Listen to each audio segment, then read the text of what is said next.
Avoid an avoidant. They're worse than a narcissist. People need to realize a avoidant is evil. They literally punish you for loving them. You'll get traumatized. Don't do it. Dear avoidants, stay single and let the rest of us alone.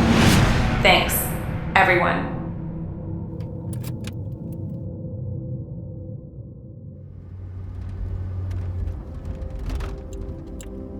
Let's be honest. It's easy to be mad the sixth time. But healing starts when you ask yourself why you stayed the first 5. This video isn't here to shame you. It's here to wake you up. As someone who has an avoidant attachment style but is slowly growing towards secure, I believe I can help you today. We're not here to blame avoidance. We're here to unpack why these patterns hurt you and what you can actually do about it. This episode is about you, not them. It's about how to take care of yourself, whether you're dating an avoidant, have a crush on one, or are stuck in an on and off situation. I don't care what the label is. What matters is that today we're going to be honest. No sugarcoating, just real talk.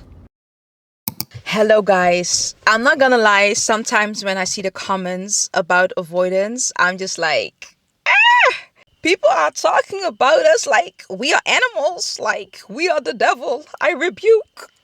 No, I'm just like, hello. We are also people. Hello.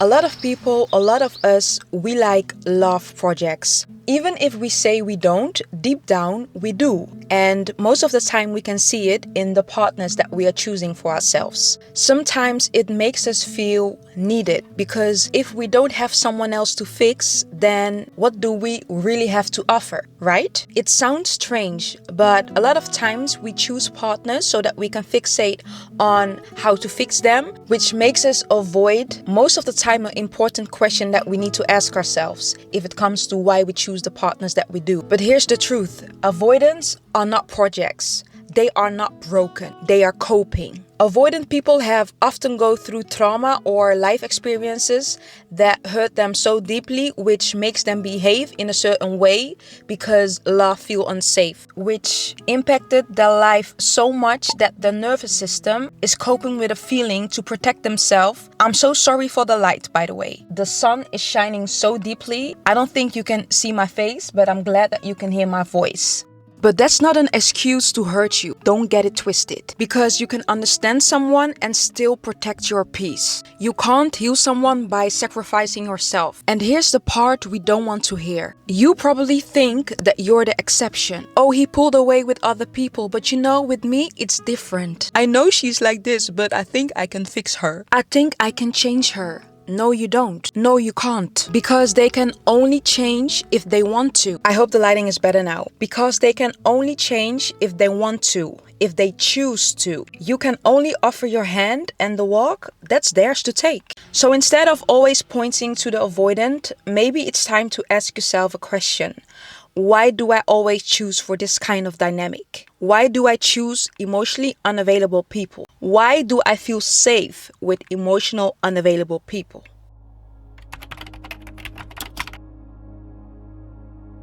Of course, I've been reading the TikTok comments or comments on Instagram, and a lot of times I see comments like, I keep attracting avoidance. I'm so tired of it. I know it's exhausting.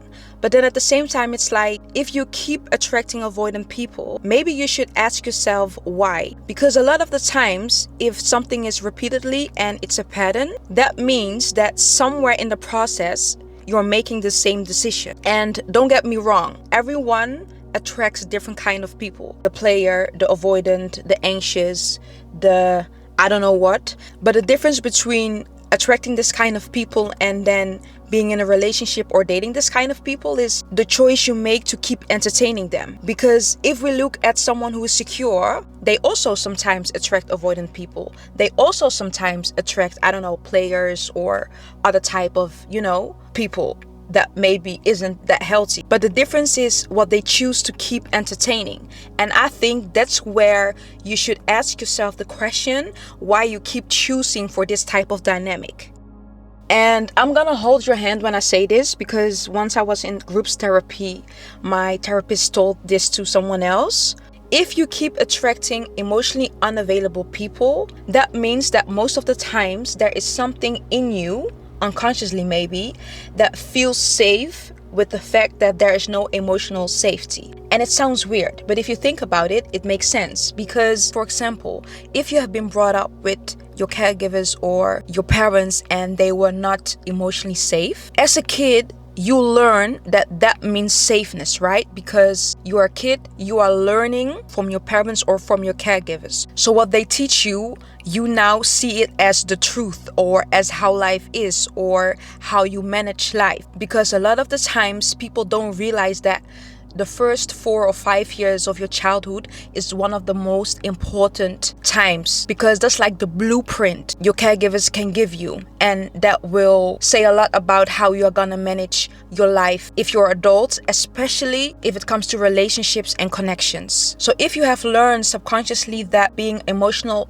unavailable is the same as love, it isn't weird that you will attract emotional unavailable partners. Keep entertaining them, because that is what you learned what love was, right? But then you are at a certain age and you keep walking towards the same wall again and again and again, and at a certain point you are like, I don't know, this doesn't feel good. Like, why am I attracting this type of partners? And the reason why I really want to encourage you to dive deeper in the why for yourself is that a lot of the times there are gonna lay a lot of answers in the why. And this doesn't only apply to romantic partners, it's also for friendships, the way you connect at work. A lot of the times, a lot of people don't realize that if there's something in your life that is a pattern and you don't like it, most of the times it has to do that you are making somewhere in the process a certain choice which makes you have the same results and again and again and again. So avoidance learned early on that closeness feels like danger. That doesn't excuse their behavior though, but it does explain it. Stop expecting depth from someone who hasn't been deep with themselves. They can only meet you at the level that they have met themselves. Let go of the fantasy version of them. Unless they are aware, can communicate, and are willing to work on themselves, baby, just wrap it up. Just wrap it up. And this is, by the way, for a lot of things in life. Are they willing to make themselves better, to make it work, to communicate? And don't get me wrong, it doesn't have to be perfect. But most of the times, I bet you are looking now because you need answers. You are feeling left out. Someone didn't communicate with you. That's why you're here, right? Even if someone would say, I need some space for 2 days and I'll then reach out to you, that's also communication. It's about communicating, working on yourself, and seeing that someone is trying to be better instead of trying to stay where they are and blaming it on everyone else instead of themselves. Trust me, I know how difficult avoidance can be. As someone who is or was an avoidant, I'm growing towards secure. Communicating was one of the hardest parts for me to do. But at the end of the day, if you're really willing and you have a partner who is patient, best believe you're gonna make and book some progress. And that's just what it is. Like, I don't always believe people who say that they can't change. Everyone can change, or everyone can try to develop or to grow. The thing is, it's a choice. It's a choice you make every day, and it's a commitment. Me personally, I think that's the biggest gift you can give yourself. Invest in therapy, invest in your mental health, and invest in growing as a person. If you start today, I promise you, within a year, your life will change. You are not here to earn love by suffering. I feel like this is something we need to normalize. Love is not suffering. Love can be challenging. Love can sometimes be difficult, but it doesn't have to be suffering. Maybe sometimes you have to sacrifice, but that's different than suffering. And that's why it's so important to set boundaries, guys. Boundaries is a way to protect your peace. Boundaries in relationships, boundaries in friendships, at work. At the end of the day, hurt people. And if you're dating an avoidant, setting boundaries is so important, but also keeping your boundaries and making sure that there are consequences if the boundaries are being overstepped without a fair explanation. If you guys want a separate video about boundaries, please let me know in the comments. With everything being said, I want you to know that avoidants can heal and they can become more emotional available or emotional available. And I am an example of that. The fact that I'm making this video, going in depth and talking about myself, but also this series, other episodes, I'm diving so deep into the core of being an avoidant. If you would ask me this 4 years ago, I wouldn't even be so aware as I am now. And I hope that this can motivate someone who is an avoidant. I'm a great example of that. I've been doing years of therapy, reflection, growing. But to be honest, this was a choice. So the moment when I was aware of the fact that I was an avoidant, I made a choice. The only way to get through this is by being aware of what you're doing, aware of your patterns, and then making a choice. Do I want to stay like this, or do I want to grow? Do I want to change? Based on that answer,